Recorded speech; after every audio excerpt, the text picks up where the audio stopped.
यहाँ पर भी इफेक्ट नहीं पड़ा। यहाँ पर जब यहाँ पर आए तो उसके डायरेक्शन में चेंज आया, मतलब यहाँ पर हमारा स्प्रिंग क्या हुआ है, डैमेज हुआ है। तो अब आप ग्राफ में से देखेंगे कौन सा वेट आप लोगों ने पुट किया।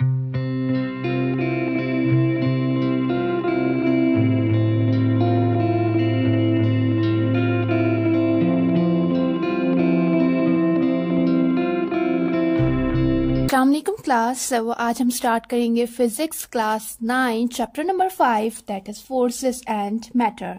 अच्छा, वीडियो को एंड तक आप लोग जरूर देखा करें, क्योंकि सिर्फ हम ये एमसीक्यूज सॉल्व नहीं करते, इन एमसीक्यूज की एक्सप्लेनेशन के साथ आप काफी सारे एमसीक्यूज कवर कर लेते हैं जो कि एक्सपेक्टेड हैं कि नेक्स्ट टेस्ट में जो है एमसीक्यूज बन सकें। ठीक हो गया? तो वीडियो को एंड तक जरूर देखा करें। तो चलिए स्टार्ट करते हैं।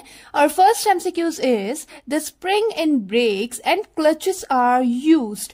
ब्रेक्स और क्लचेस में स्प्रिंग्स किस वजह से यूज होते हैं? A. To restore original position, B.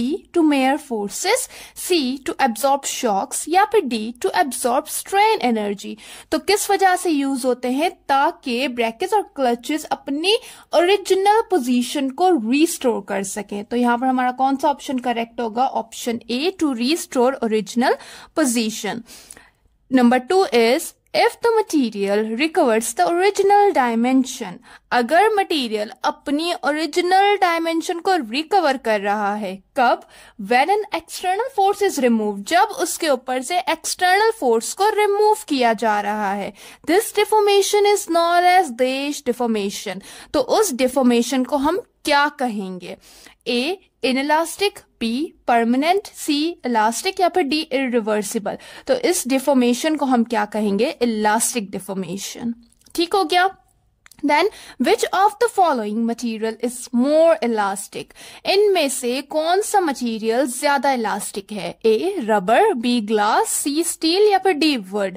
अक्सर बच्चे रबर पे टिक कर देते हैं, लेकिन बेटा ये ऑप्शन आपका गलत होगा। हमारे पास करेक्ट ऑप्शन कौन सा है? C. That is steel. Steel is more elastic than these. उसके बाद आ जाता है fourth MCQs. If a spring stretches easily then its spring constant is.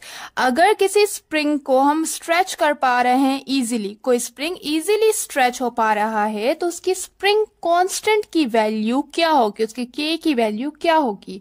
A. Large value होगी, बी. स्मॉल वैल्यू होगी, सी. कांस्टेंट होगी या फिर बोथ, डी. बोथ। तो यहां पर हमारा कौन सा ऑप्शन करेक्ट होगा? बी. Small value. याद रखिएगा कि जितना इजीली आप स्प्रिंग को स्ट्रेच कर सकते हैं, उतना ही इसकी स्प्रिंग कांस्टेंट की वैल्यू कम होगी।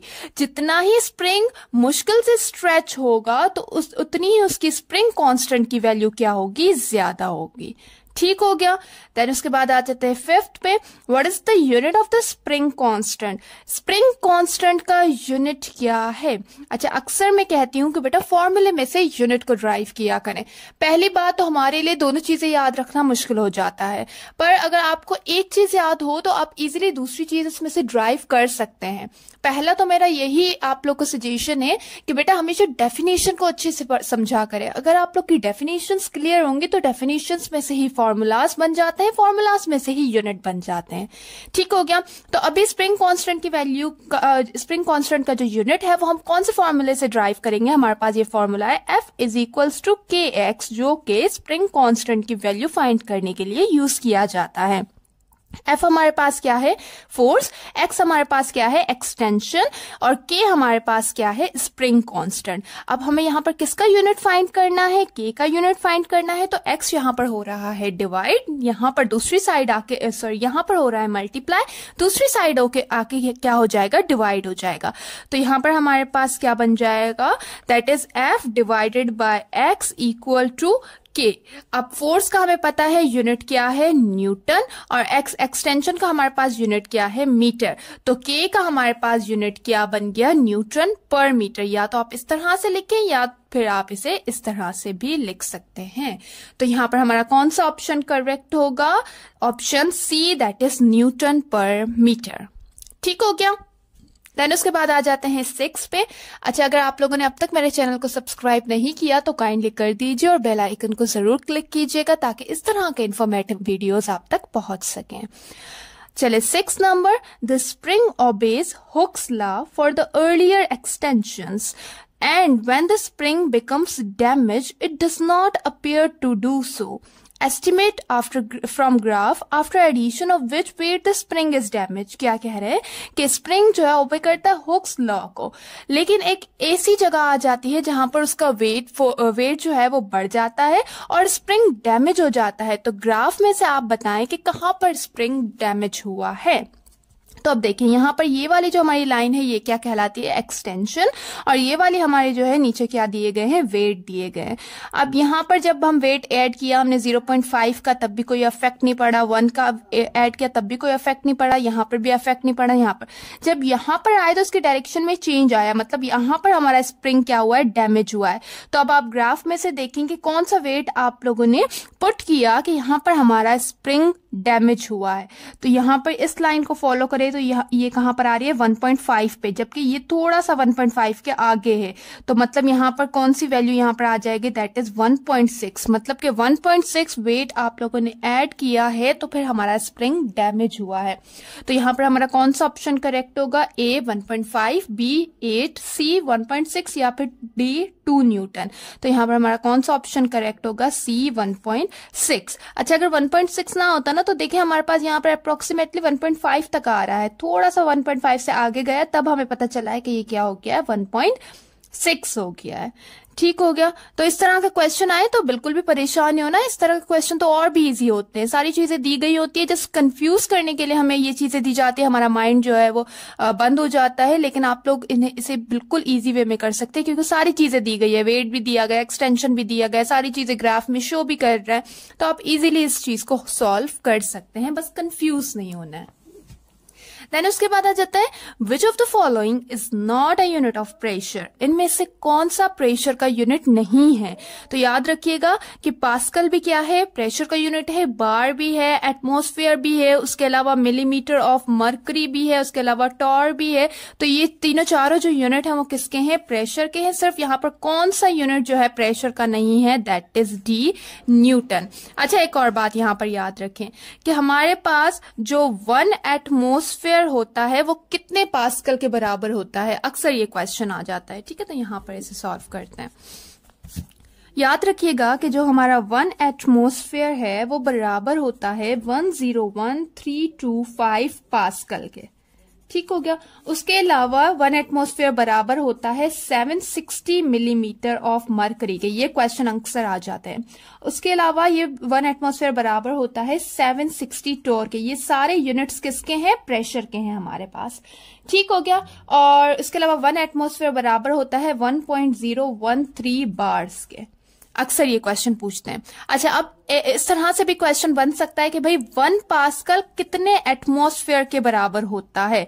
तो याद रखिएगा 1 पास्कल बराबर होता है 9.869 इंटू 10⁻⁻6 एटमॉस्फेयर. ठीक हो गया. उसके बाद आ जाते हैं हम हमारे नेक्स्ट एमसीक्यूज पे. नेक्स्ट एमसीक्यूज हमारे क्या है, if a metal block applies a force of 20 Newton on an area of 5 centimeter square, find the pressure being applied by the block on the area of. बिल्कुल ही simple सा numerical दिया गया है, इसे जल्दी से सॉल्व करते हैं. पहले तो वही बात जो समझाती हूँ आप लोग को हमेशा कि पहले डेटा बना लिया करें, क्वेश्चन को शॉर्ट कर लिया करें. अगर आप चीजें निकाल लेते ना फिर आप लोग के लिए बिल्कुल इजी हो जाता है. If a metal block applies a force of 20 Newton, force हमारे पास कितनी दी गई है, 20 न्यूटन दी गई है. On an area of, area हमारे पास क्या है, दैट इज 5 सेंटीमीटर स्क्वायर. उसके अलावा हमने क्या फाइंड करना है, हमने करना है प्रेशर को. अब इस क्वेश्चन की हमारे पास नीड ही नहीं है, हम इसमें से ही इजीली सॉल्व कर सकते हैं. और आप जब डेटा निकालते ना तो आप लोग को फॉर्मूले का भी आइडिया हो जाता है कि यहाँ पर कौन सा फॉर्मूला हम पुट कर सकते हैं. फोर्स हमारे पास आ गए 20 न्यूटन, एरिया हमारे पास आ गया 5 सेंटीमीटर स्क्वायर. फाइंड हम लोगों ने प्रेशर करना है. तो प्रेशर का हमारे पास फॉर्मूला क्या होता है, pressure equal to force per unit area. तो फोर्स हमारे पास क्या दी गई है, 20 न्यूटन. एरिया हमारे पास क्या है, 5. इसे सिंपल सॉल्व कर ले, 5 1 5, 5 4 सा 20, तो यहाँ पर हमारा कौन सा ऑप्शन करेक्ट होगा? That is D, 4 Newton centimetre square. अब देखिए यहाँ पर यही बात हुई है कि यहाँ पर हम लोगों ने फॉर्मूले से ही यूनिट को ड्राइव कर लिया। किस तरह से कि फोर्स का यूनिट क्या आ गया? न्यूटन आ गया। एरिया का यूनिट हमारे पास क्या आ गया है? या फिर मीटर स्क्वायर है, पर यहाँ पर वैल्यू में ही सेंटीमीटर में जो है वैल्यू दी गई है, तो यहाँ पर हमारे पास क्या आ जाएगा? Centimetre square. तो न्यूटन पर सेंटीमीटर स्क्वायर हमारे पास यूनिट भी निकल गया। उसके बाद आ जाते हैं 9 पे। The figure 5.13 shows a container with 3 spouts. The container is filled with water. Jets of water pour out of the spouts. What does the jet of water from the bottom spouts goes farthest out from the container? अब यहाँ हमारे पास जो है वो एक diagram दी गई है। क्या कह रहा है कि भाई यहाँ पर हम जो है पानी पुट कर रहे हैं। अब यहाँ पर हमारे पास 3 स्पाउट्स हैं। अब हो क्या रहा है कि जिसका लास्ट वाला स्पाउट है उसमें से जो हमारा पानी है वो ज्यादा दूर जाके गिर रहा है। तो इसका क्या रीजन है, किस वजह से है? ठीक है, तो यहाँ पर क्या कह रहा है कि ए, प्रेशर डिक्रीजेस विद डेप्थ। क्या प्रेशर डिक्रीज होता है, कम होता है डेप्थ से? जैसे जैसे हम डेप्थ में जाते हैं तो क्या प्रेशर डिक्रीज होता है, इस वजह से। B, pressure increases with depth. Depth के साथ साथ प्रेशर क्या होता है? इंक्रीज होता है। More water available to flow out from the bottom, या फिर बॉटम में जो है ज्यादा पानी है इसकी वजह से ऐसे हो रहा है। या फिर density of water different at different places, या फिर डेंसिटी ऑफ वाटर जो है वो हर जगह डिफरेंट होती है, इसकी वजह से हो रहा है। तो याद रखिएगा कि जैसे जैसे आप डेप्थ में जाते जाएंगे वैसे वैसे आपका प्रेशर इंक्रीज होता जाएगा। प्रेशर इंक्रीज हो गया, यहाँ पर वाटर पे ज्यादा प्रेशर अप्लाई होगा, जिसकी वजह से हमारा जो पानी होगा इस स्पाउट में से यहाँ पर आके गिरेगा। ठीक है, तो यहाँ पर हमारा कौन सा ऑप्शन करेक्ट होगा? That is A, decreases. B, pressure increases with depth. तो यहाँ पर कौन सा ऑप्शन करेक्ट है? Option B is correct. I hope ये लेक्चर आप लोग के लिए बेनिफिशियल रहा होगा। इन नेक्स्ट लेक्चर हम नेक्स्ट चैप्टर को डिस्कस करते हैं। थैंक यू, खुदा हाफिज।